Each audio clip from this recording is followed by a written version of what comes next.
Great. Well, that looks like a pretty full room, so I think we'll get underway. So if we get through to the next slide.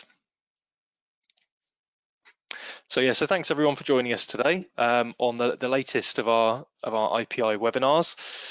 Today we're going to be talking about the subject of, are you really listening to your vulnerable customers, and really looking at the reasons why fair treatment drives a better all-round customer experience and ultimately drives loyalty. So I'm Steve Murray, Solutions Director here at IPI, so cover everything from our analytics capabilities through to self-service, automation, and anything kind of interesting, cool and funky on the application side within the contact center space. And I'm joined by my good friend and esteemed colleague, Mark Lockyer. So Mark, I'll let you introduce yourself. Yeah, morning everybody. Mark Lockyer from CallMiner, as Steve says. I'm the sales director for UK and EMEA, and just a little bit of context. I've been walking the floors of contact centres for the last 20-something years, interspersed with doing a lot around customer experience as well. So work for Satmetrics on NPS. That was co-branded with Bain, and I guess the reason I'm at CallMiner is because we're able to look at conversations and analytics from both a customer and an agent perspective and bring it all together. So I'm quite passionate about it and happy to share some of our findings with you today. Brilliant, thank you, Mark. So today's agenda, as we said, we're going to be having doing some quick intros, which we've done, looking at what's going on in the market today, but then looking at sort of interaction analytics in practice. So the key areas we're going to be looking at there are that key theme around vulnerability and treating customers fairly. How do we identify, monitor, and mark that?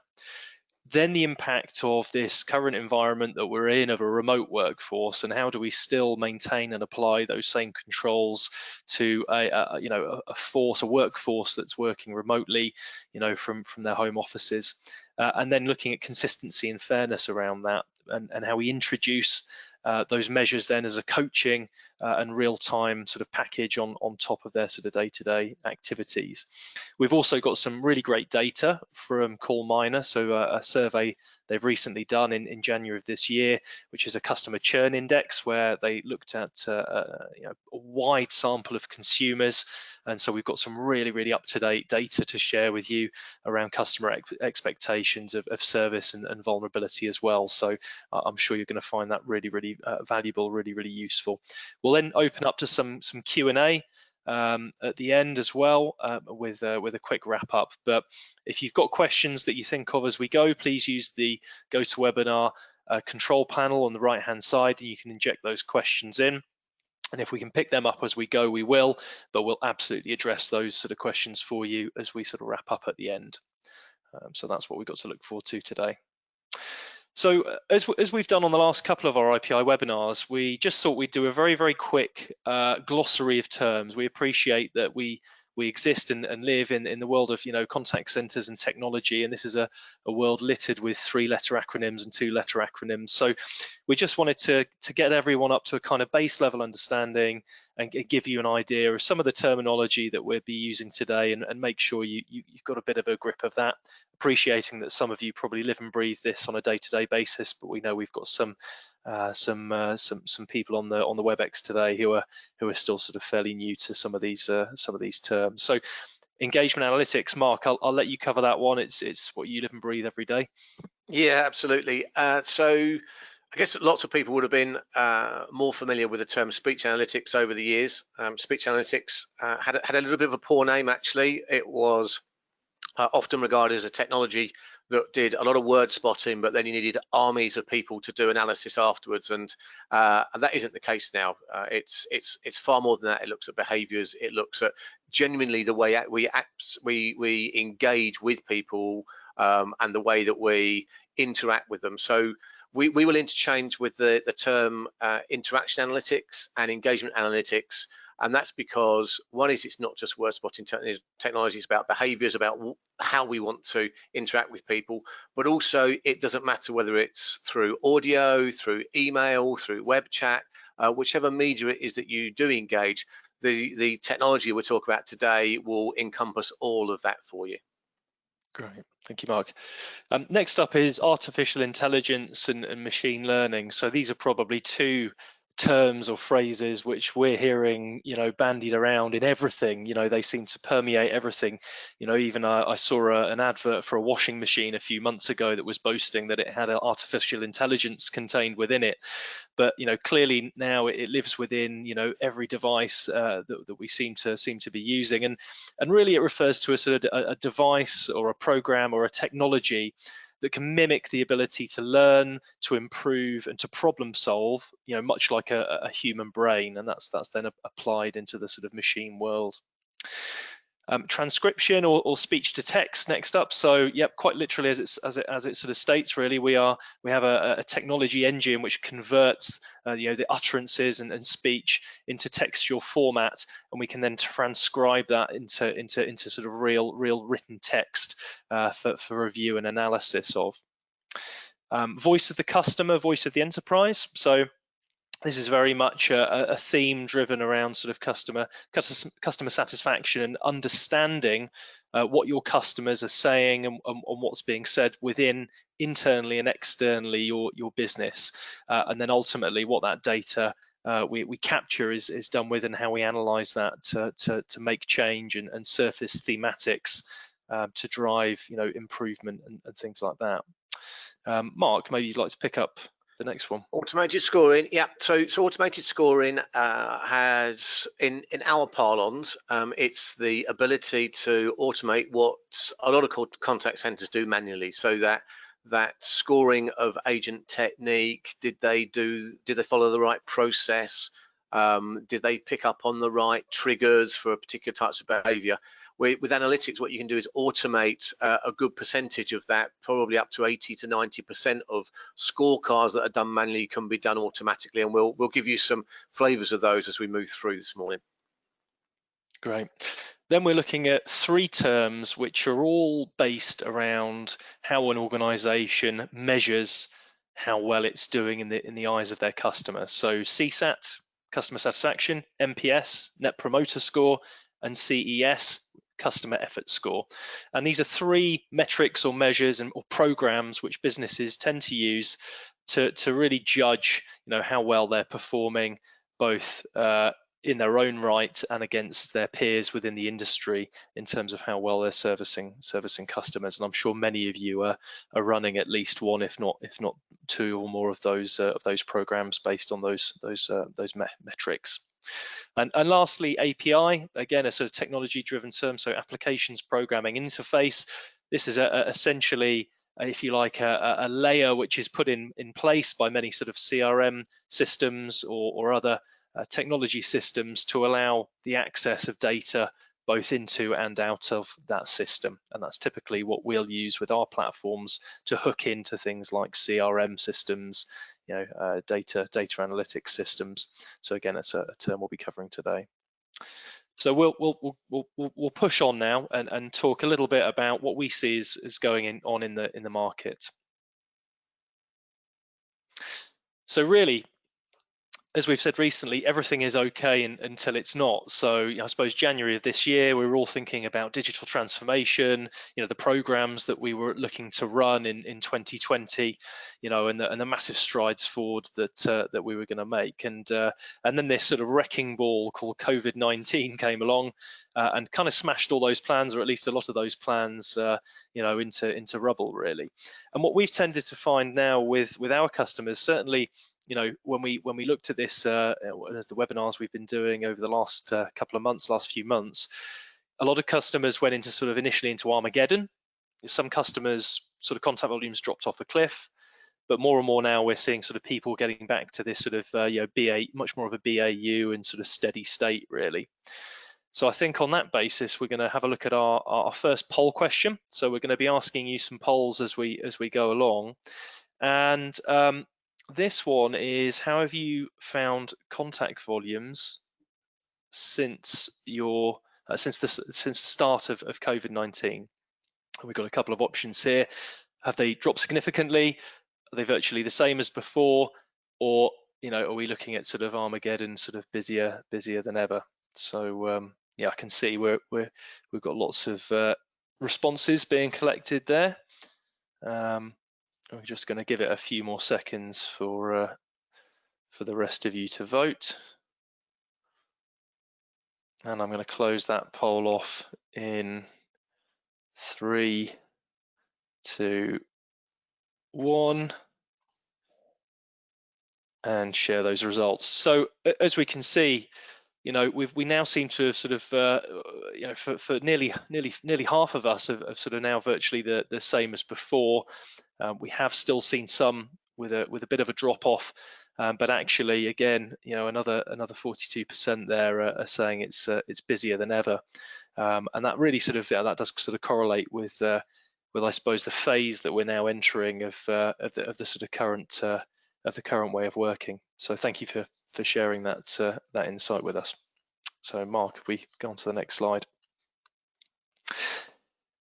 What we can see is that priorities have sort of changed overnight, and if we just sort of build out the slide with the final 3 points, we can see that really this short-term investment in or short-term impact in tech investment has certainly correlated with what we've seen in the market. So as you'd expect, healthcare, public sector, education have had to make really immediate investments in technology to continue servicing either their patients or their pupils or their customers.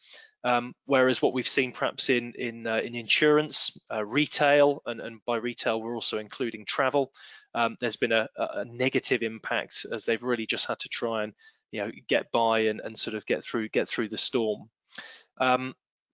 Mark, I don't know, I think you had some insight on this as well, I think, from your customers. Yeah, it's interesting because this is exactly what we're seeing in both our customers and our prospects. So those people that have already got speech analytics turn very quickly to the technology to look at what people were saying in conversation. So within 24 hours of the topics changing, as we've gone through these phases, the customers have been able to adapt what they're looking for, looking at trends across the board, looking at very specific use cases around a demographic of people, for example, what they were actually saying. So those people that have the technology were spinning really quickly and using the analysis to get ahead of the game, to change and adapt as quick as they could. But those people that were looking to deploy clearly delayed the deployment because they had other things to do, like get agents bums on seats in remote locations, etc. So our tech investment from those people that are looking to deploy us was delayed. But right now we've just seen a big uptick, and over the last 4 weeks or so, we're bringing those projects back online. Good stuff. So if we skip to the next one, so from the same Gartner research, and this research was really early on, sort of April time in the pandemic. One of the other parts of that research Gartner published was around these sort of 4 phases, sort of leading in a disruptive crisis as we come into this. And I almost sort of cringe using the phrase now, but this overused phrase is the new normal.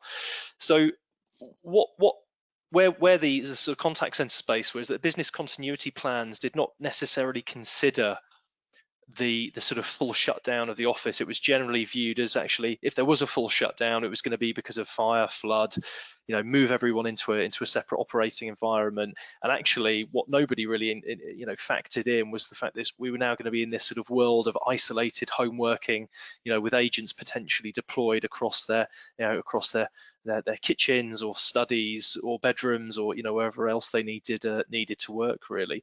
So this sort of 4 phasing is about where are you? Phase 1 being a react and respond, so getting all those agents set up as remote workers, working from home, doing a sort of basic level of sort of customer service. Phase 2, we're into that sort of new way of working now at home, and actually now what we're seeing, and certainly be interesting in the next poll to get your view, is where you feel you are as a business. Are you sort of now looking towards the future and accelerating those opportunities? So I'm just going to launch this next poll, which is really about where do you feel you and your company are, in those Gartner phases. You can see those answers coming through now. Just give you a few more moments to let everyone vote on that.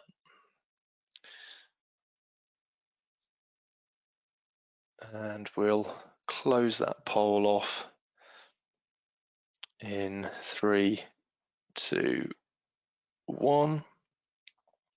I'll share that data. So as we can see there, yeah, as sort of suspected at this point, everyone now seems to be out of that react and respond phase, and that really correlates with, we've run this same question in the last 2 webinars that we've done actually, over the last month or so, and we can really see a shift in the data now. We had nobody in phase 4 just a few weeks ago, but we're now seeing organizations really clearly adjusting to how we're now having to operate, and looking to plan for the future and sort of accelerate the opportunities available to them. So thank you very much again for your input on that poll.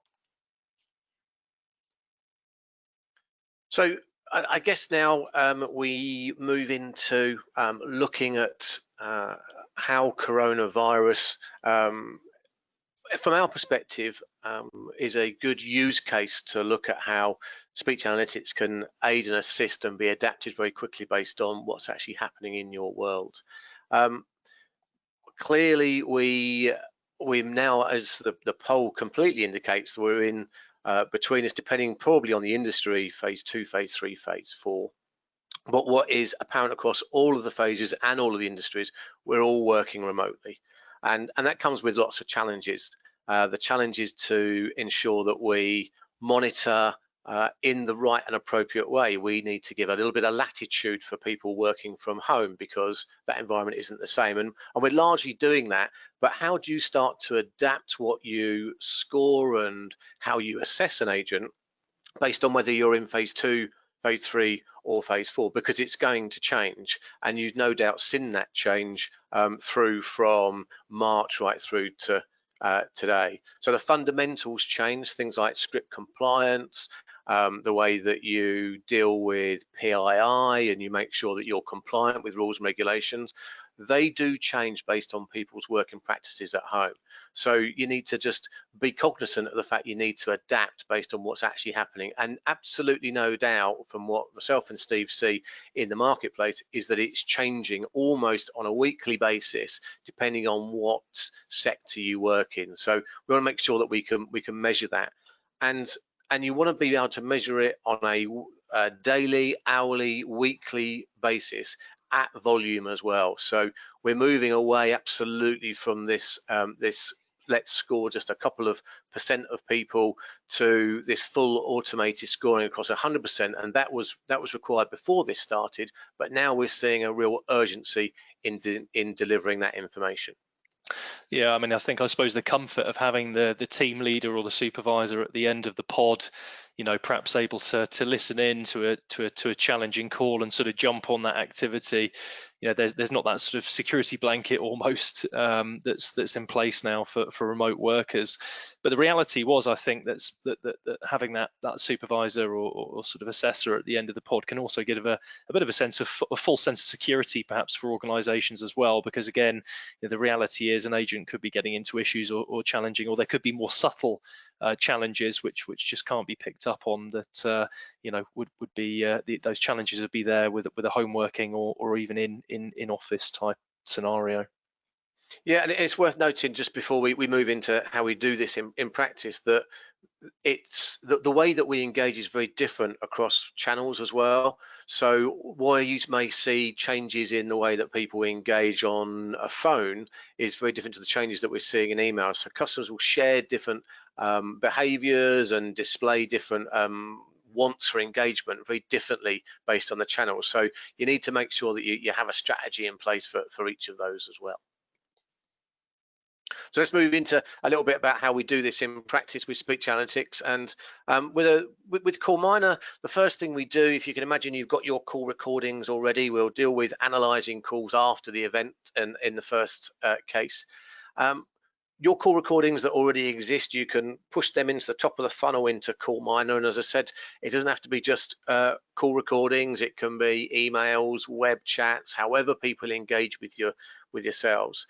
And the first thing, if it's audio, we're going to look at the sound. We're going to look at, are there long periods of silence? Are there periods of agitation? Those sort of measures that give you an indication on how people are behaving from an acoustics perspective. And then in order to get the granularity that we need to understand the topics that people are talking about, to understand how frequently we can spot those topics, or what we call categories, we transcribe the entirety of the conversation into text. Clearly an email or web chat is already text. So in this example, whilst we're citing a telephone call, it doesn't matter what that interaction is. And we've managed to put this these 4 or 5 lines here into multiple categories, so we can see elements of conversation around the virus. So that goes into the virus categorization. We can see some empathy, elements of vulnerability. Did the agent take ownership of the call? Did they do the correct signposting? And it's interesting because if you ask an agent to disposition a call, what they will do is disposition it once, because that's what you've asked them to do, and they'll generally pick from the top 5 on their list. And that's how dispositioning generally manifests itself within a contact center if it's done manually. In CallMiner, what we're able to do is you can categorize, your calls hundreds of different ways, literally hundreds of different ways for one interaction, which means that you build up a far more robust picture of the conversation whilst it was in flight.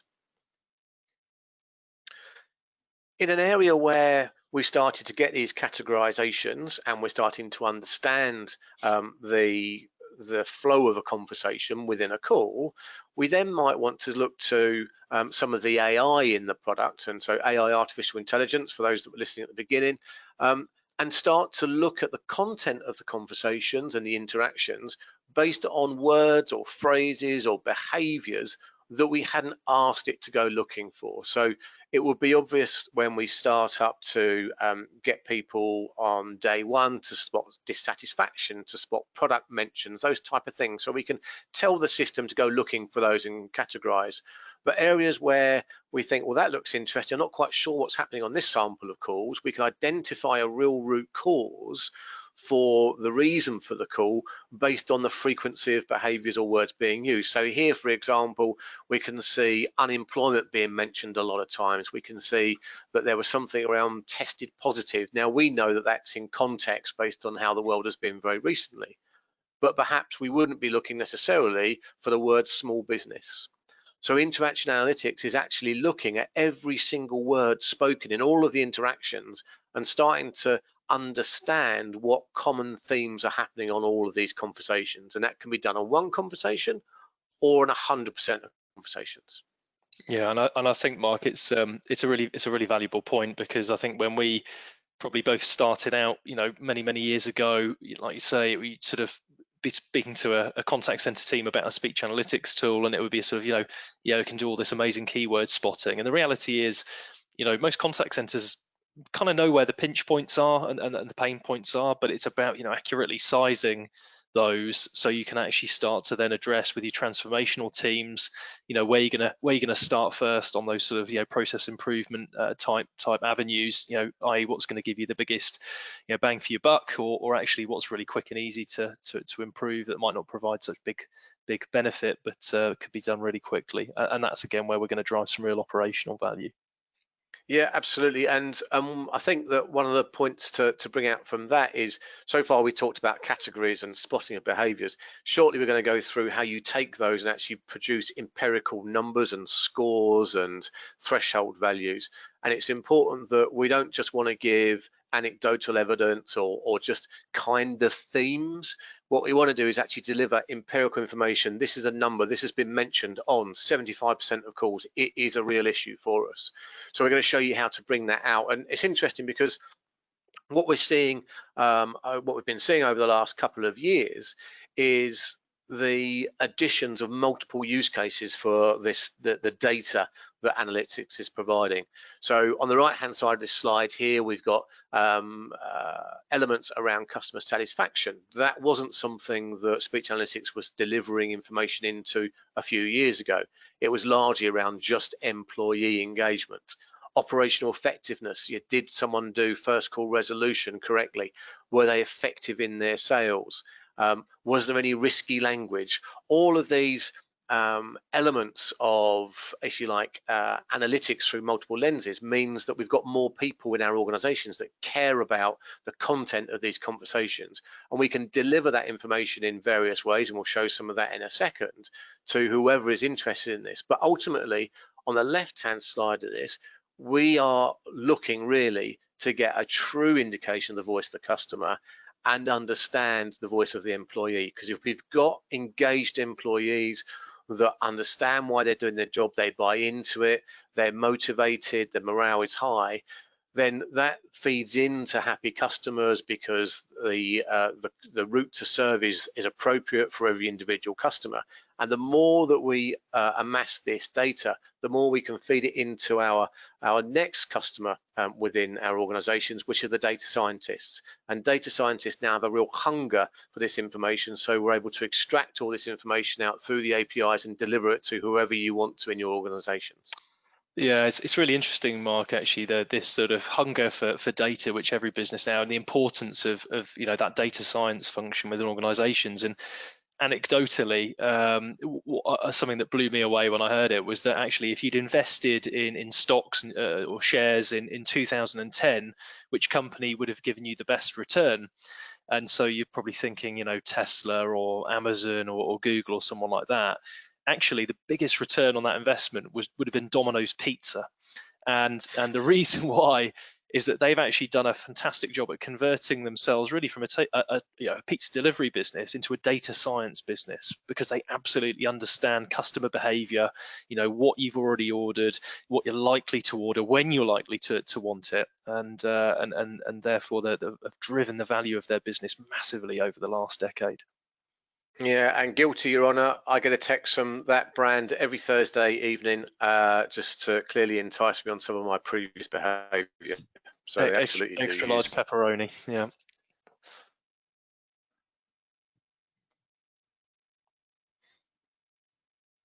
Cool.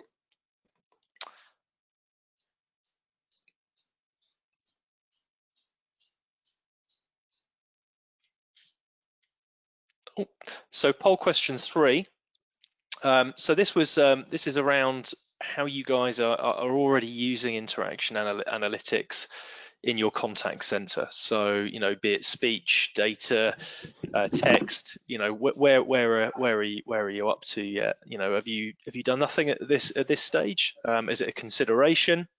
Have you implemented it, and is it delivering benefit? Or have you implemented it and it's needing revitalization? So we're just, I can see the responses coming in. So we'll just keep this open for another few seconds while those final responses arrive. And I'll close that off in 3, 2, 1. There we are, and I'll share that data. So yeah, so a fair spread. We can see that it's pretty on as even really, but with a larger number of you sort of considering implementation and not yet implemented. But yeah, good to see a quarter of respondents there sort of implemented and a driving value. Interestingly, there's implemented but needs revitalizing is something we see often, especially with legacy speech analytics type deployments. And this is around the requirement really to have that sort of continual, operational view of the platform to ensure it's delivering value.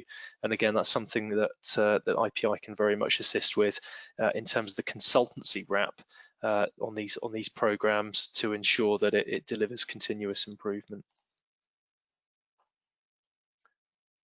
Cool. So let's move to how do we make the working from home, the virtual workplace a consistent area for us to analyze.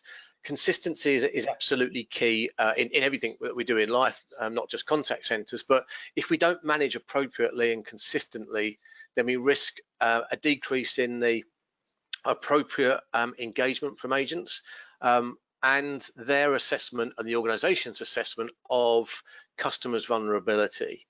As team managers and leaders, as you know, it's important to monitor different aspects of employees' engagement, and agents do get that. They understand the need for us within senior leadership teams, within management, and to look at their behaviour. They understand the requirement for performance reviews, but they quite often will give an indication when you talk to people about it that it can be sometimes unfair and consistent. So with software monitoring engagement behavior, you have the opportunity to build out an automatic assessment, as I spoke about at the beginning about, but we can do this automatic assessment on multiple indicators and influencing criteria. So when discussing vulnerability, it's important to concentrate on the great work, the good examples, the intelligent resolutions that your agents have worked through, and to call out about how that compares against the team, because as people we want to know that we're doing well within our team environment. No one wants to be at the bottom. People want to strive to be at the top. So you want to get the right metrics in the right place and deliver them at the right time. And here's an indication of the level of statistics that we can get to for an individual agent. So let's call this Agent John. We've got a number of metrics which we're showing based on the conversation, the content of the conversation that happened. This could be for one call, or it could be all of John's calls for a specific period of time, or it could be an aggregated dashboard for all calls in your contact center. His agent quality is good. It's in the green area. We love that. He's adhered to the process, so we can spot the presence of every part of a process. So if you had kind of 10 bits of a process, no matter what order they're in, we can spot language associated with that process, which is great. Sentiment in the right place. Vulnerability, looks like he saw the markers of vulnerability, if there were any, and dealt with them appropriately. But his ownership is an issue. Now, as managers, quite often we're drawn to the things we need to rectify straight away. And without looking at this call holistically, we would perhaps go to John and say, hey, you need to pick up on your ownership because it's not where we need it to be.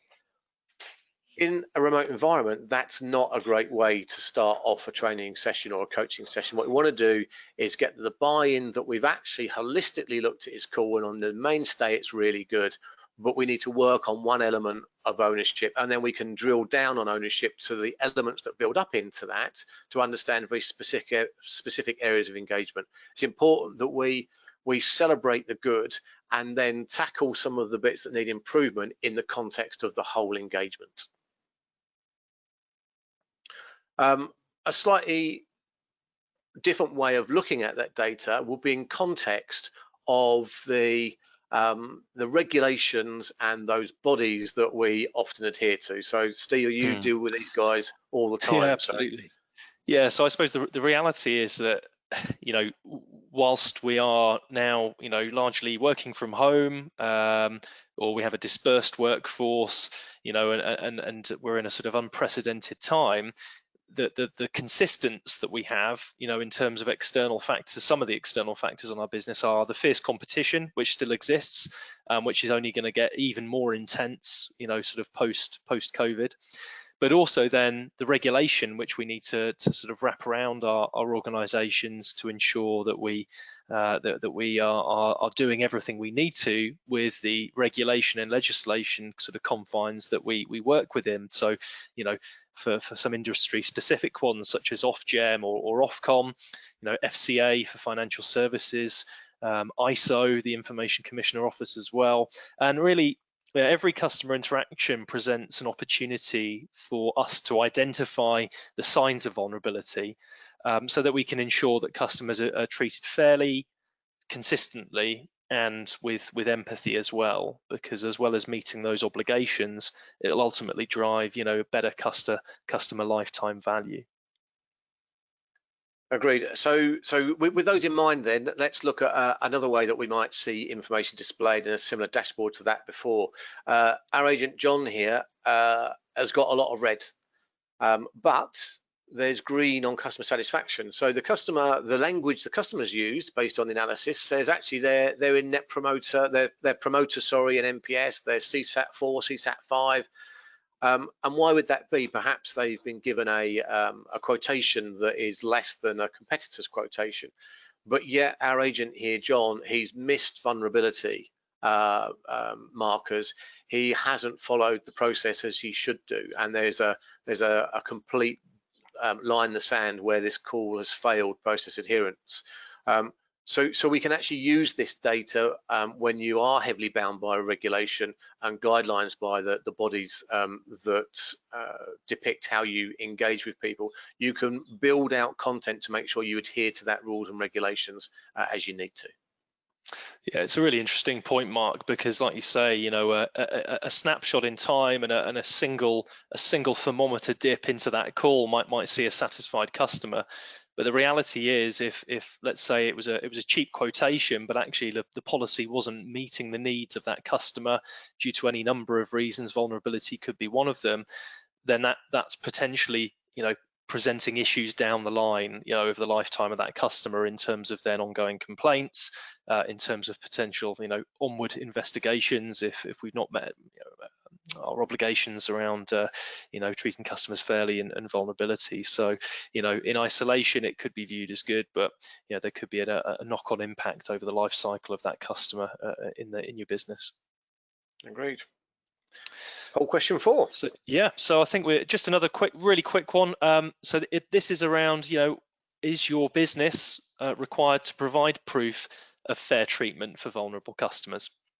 You know, so whether that's something that you guys have, you know, legislation or regulation external, or whether it's just something that is operating practice, which you're you know, you're required to adhere to from an internal perspective. We'd be interested to see.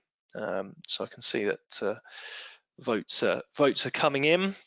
We're just going to give a few more moments for people to vote, and I will close down the poll in 3, 2, 1, and we'll share that.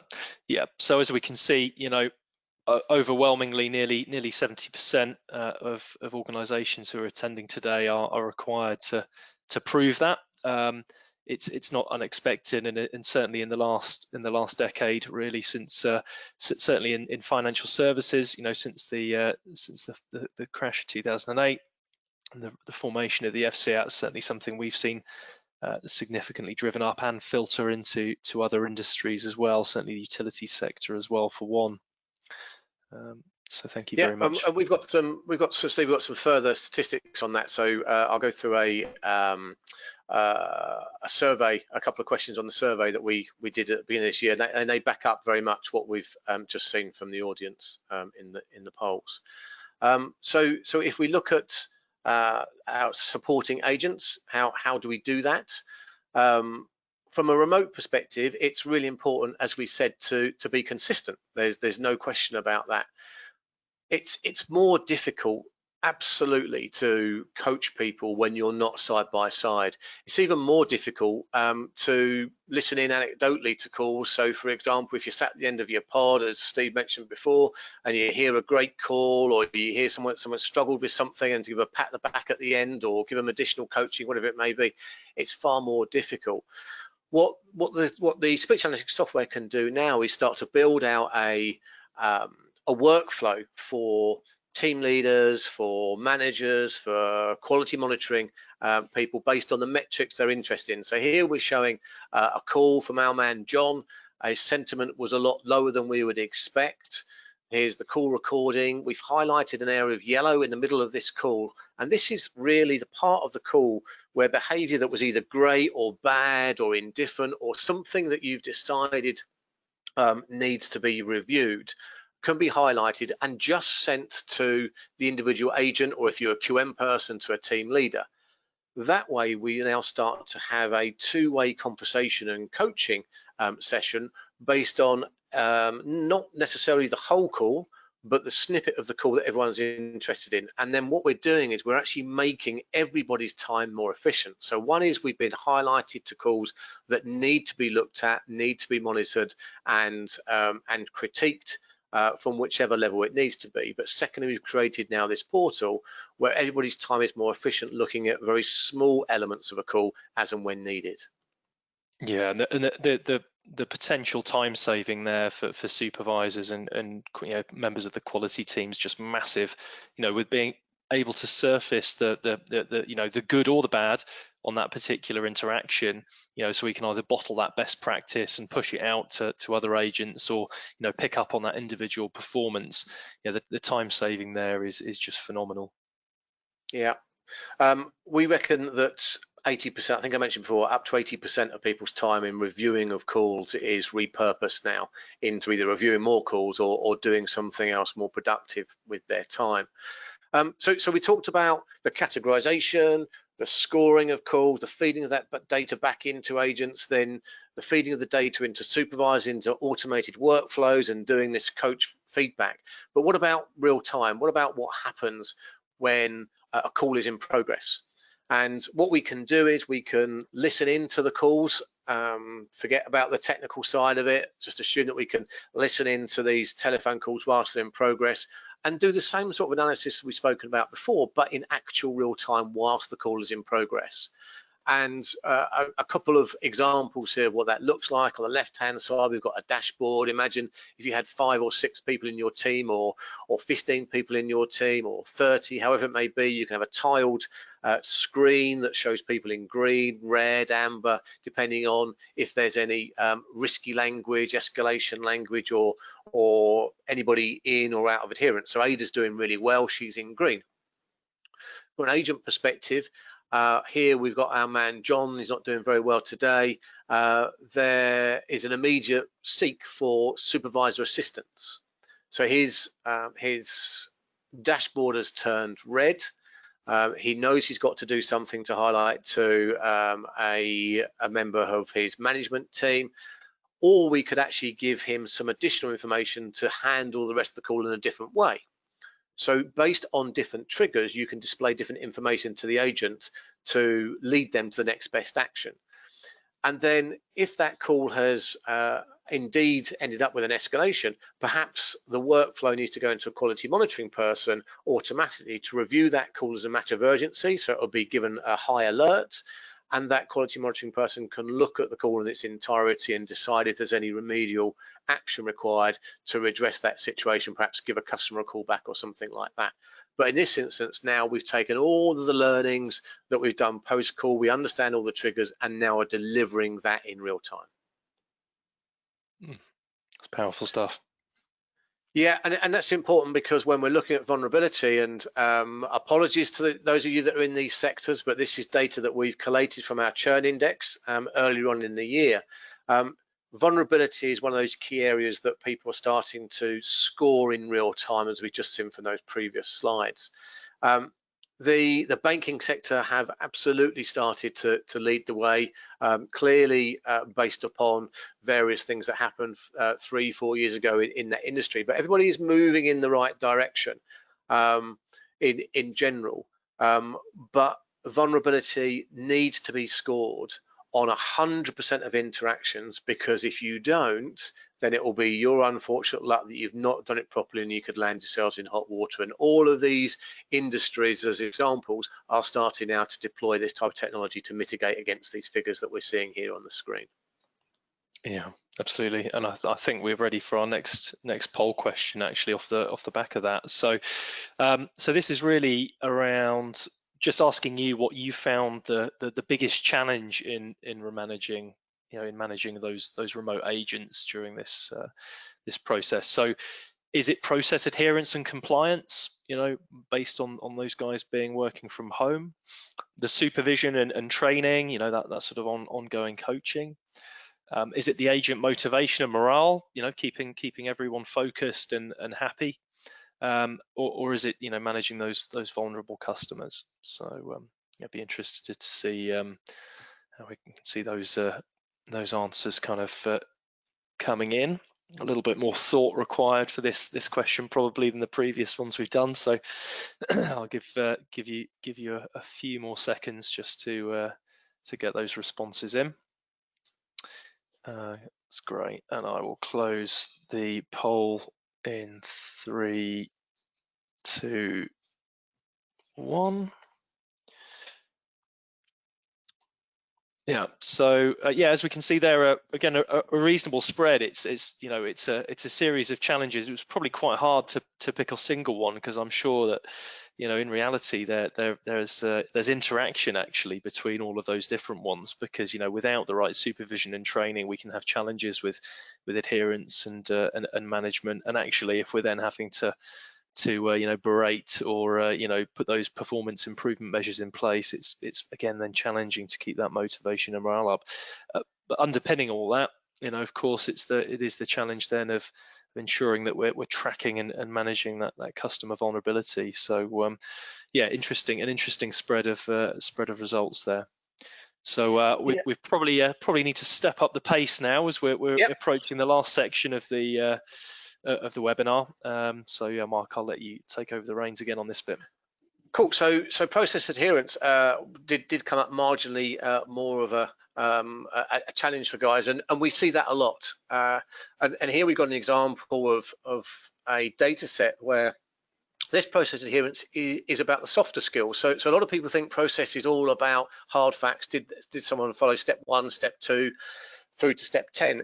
It can be that, and quite often is, especially if you've got adherence to compliance as one of your main agendas. But there could be multiple processes that you can build out with speech analytics, and here we're showing our agent quality score, where we expect to see empathy after dissatisfaction. We expect to see an introduction and a closing statement. So I could have put up a regulatory one. I could have put up a sales process piece. If you understand that the process that agents need to go to on a very particular engagement based on a call that they're servicing, then you can build out to make sure that those customers are delivering the process that you expect them to do so. And if they're delivering a process you expect them to do so, it means that we can start to understand that we encompass the fair treatment into that process, because that's fundamental, as we know, to driving loyalty. And we know that loyalty is especially important because we spend a lot of time in attracting customers. There's billions and billions of pounds, dollars, whatever it may be, spent around the world to make sure that people are engaged with our brand. We run a survey in early part of this year, as I say, for around 2,000 UK consumers. And there were a lot of perceived wisdoms before this COVID situation. We thought that we couldn't really all be trusted to work from home, and yet we've proven that out to be completely inaccurate. We thought that switching was good for customers from a brand perspective, and it was only inertia that stopped the churn from growing. But the reality is our churn index has brought out the fact that that isn't necessarily the case. People do want to be treated fairly, and has become more and more important as time goes on. We want to make sure we demonstrate empathy and give people the reason to stay loyal. So interesting stats that came out of this. 88% more customers have a positive change in emotion than a negative change when they call a contact center. And it's interesting, why would we wait for polls like this to deliver this type of insight back, when we've already demonstrated through some of the slides today, actually we can spot the language that's being used? So why wouldn't an organization actually want to know about these real positive elements of conversation that are driving up loyalty when they happened, as they happened, and then promote to do more of those things? We can get and harness more of that 88%. Conversely, though, the survey showed 78.4% move from switch based on a negative change in emotion. We can spot that negativity within the conversations. So it's important to think to yourselves, actually, if I knew that there was negative conversations going, if I knew that a customer was leaving a conversation not feeling fairly treated or something's wrong with the call, if I get those statistics really quickly, I can do something about our engagement strategy as soon as possible. And then taking that one step further, if we look at loyalty over time, working from 2018 through to 2020, it has changed. People do care more about not being fairly treated. People hate it when new customers get more benefit than us loyal customers. You know, that discounting, oh, you're going to have an extra few months if you're brand new to attract you in, but once we've got you, we're going to try and take you for as much as we can. That doesn't wash with people now. People need to feel like they're being treated fairly and need to feel like you're actually wanting them to continue with you. And the way that you do that is to actually look at customer journey. So loyalty isn't built up over one interaction. Loyalty is built up over multiple interactions and delivering on your promise. So you need to look at every single interaction that happens with the customer over a period of time, whether that be phone calls, emails, chats, all of them, all in one place here. And we can see a customer journey here. Mr. Lockyer, as an example, is phoned through, customer satisfaction varies, but just at the end there, April time, customer satisfaction dips. We want to know why that happened, when it happened, deliver the information to someone that can do something about it, and then act upon it. That will then ensure that people drive up their loyalty to your brand. So I guess now we come to a point where we can start to summarize what we've seen today. Steve, I think you're going to pick up. Yeah, absolutely. So I suppose what we've seen really, that interaction analytics can, in our view, really help to help recognize, but then importantly manage that vulnerability. So the ability to look at 100% of those interactions across any channel is really critical. And coming back to the point around having a single view, a single dashboard, a single source for that entire customer life cycle and all of those various interactions means that you've got that complete visibility and view to be able to identify issues, but of course also bottle best practice across all of those channels as well. And that's done automatically through the categorization and tagging of data that we can do to relate that to vulnerability or to performance excellence or any other thematic that you might need to sort of drive out of the organization. So we can look for that non-compliant language. We can look at crossover talk, which I find a really, really interesting one. When the agent and customer are talking over each other, you clearly know things aren't good in a situation like that, and also other risky behavior as well. There's then the opportunity to provide that coaching in real time, so we get that real immediacy of feedback, injected directly into the agent's desktop environment, or if required, immediate escalation to bring a supervisor onto the call, or supervisor follow-up post-call, or indeed post-contact of any other type. Underpinning that is then also all the reporting to show the sort of trending, the analysis, how are we doing from this juncture to this juncture? What does it look like post-COVID versus pre-COVID? All of those metrics and identifiers and waypoints we can understand. And ultimately then we can provide a recorded and very, very objective documentation and reporting for the likes of audits, compliance, and if required, complaints as well. All of that, though, is got to be underpinned with a delivery partner, and here's the IPI pitch and value. And really, it's our team of expert consultants that manage to make this fly for you, and that's with the continued support and sort of customer success management as well. So it's all very well being able to to spin up a SaaS platform and deliver that part, but the real key to these projects being a success is the consultancy wrap that goes around it, and having the skilled people who've lived, breathed, and existed within that operational side of the contact center business, not just vendor side, who can then translate that into the success. So to sum up, what are the 5 reasons why fair treatment drives loyalty? Customer experience is enhanced.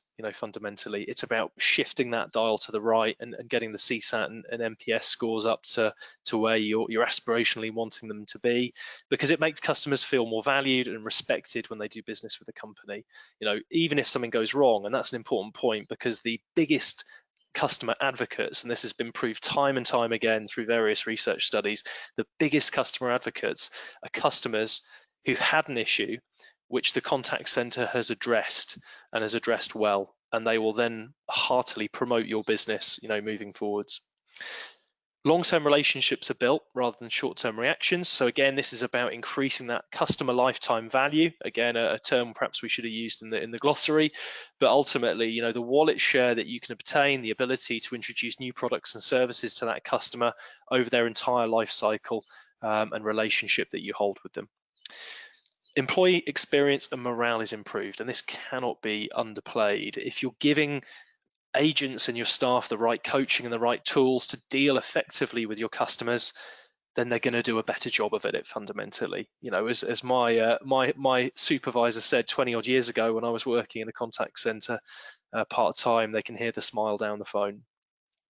Customers feel confident in your culture and principles. Ultimately, if you're treating them fairly and they can rely on you, you're going to gain trust, and again, it's all dialed back into that customer lifetime value. And ultimately, it makes sure that vulnerable customers are handled appropriately. So, you don't just want to do the right thing because it's what the regulator or it's what legislation says. Customers can fall into a vulnerable situation or a position at any time, and they will remember how they've been treated by you as an organization. So that sort of brings to a close the sort of the formal presentation. What we will just say is we've got sort of 3 calls to action now that we can look to work with you on, and that's around looking to do a free sort of return on investment gap analysis with you. So this is something we can look at specific things like customer vulnerability, the benefit of automated coaching and QM, or we can look at a sort of pre and post-COVID world. And we can do that by moving to the far right by doing a test drive. So this is where we take 1,000 hours of contacts, and that can be speech, it can be emails, social media, or a mixture. And we can actually look at surfacing some real insight and data for you as part of that test drive, or we can deliver a demonstration as well. So 3 calls to action and three offers, which we'd be very happy to help support you with.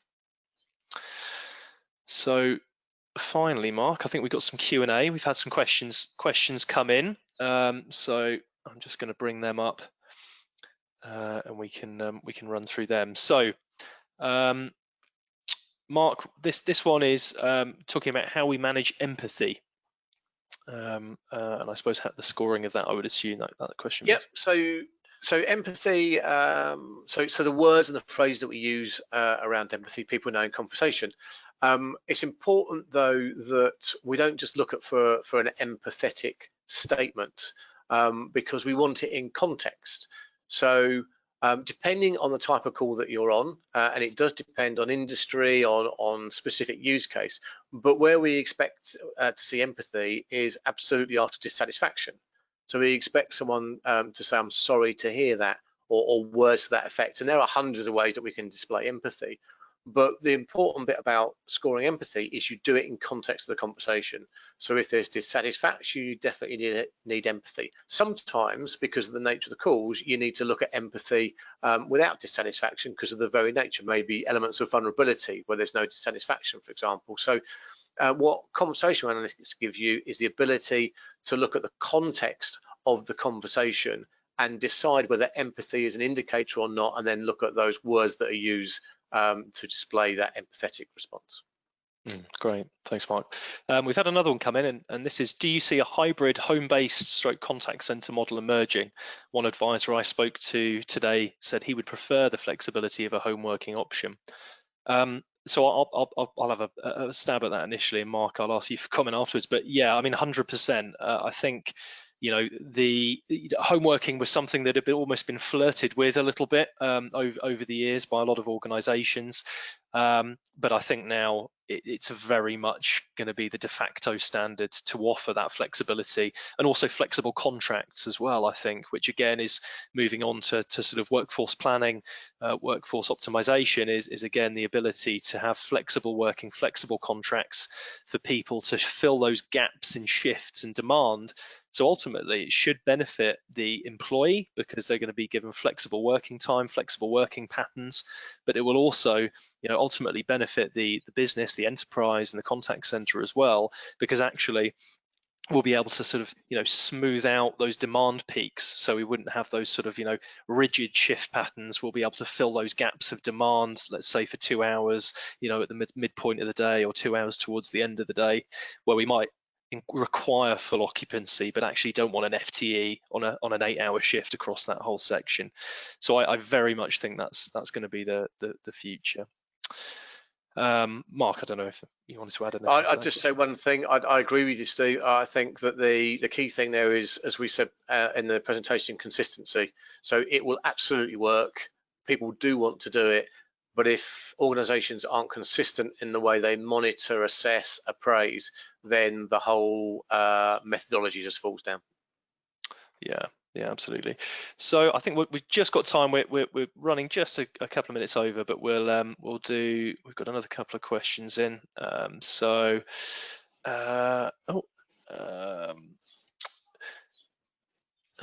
are we? Let's have a look. So what sort of resource do we need to provide internally if we want to deploy a solution like this?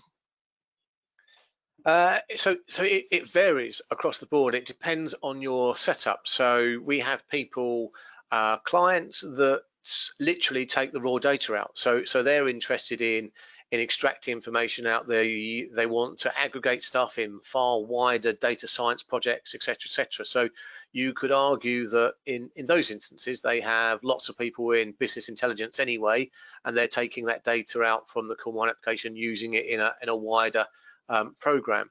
We have other organizations where there is a team of one who indeed is part-time on speech analytics, which wouldn't be our ideal. A lot of people, when they start to see the richness of the data coming out, quite often they dedicate an analyst to it, but that doesn't have to be the case. But once things are set up, then in general, if you can get the automation to a place where we would expect, then it is relatively light touch, and it just really depends on that guidance piece from the likes of IPI, where they've got experts that can guide you to looking at metrics that are really going to drive your business objectives. Great.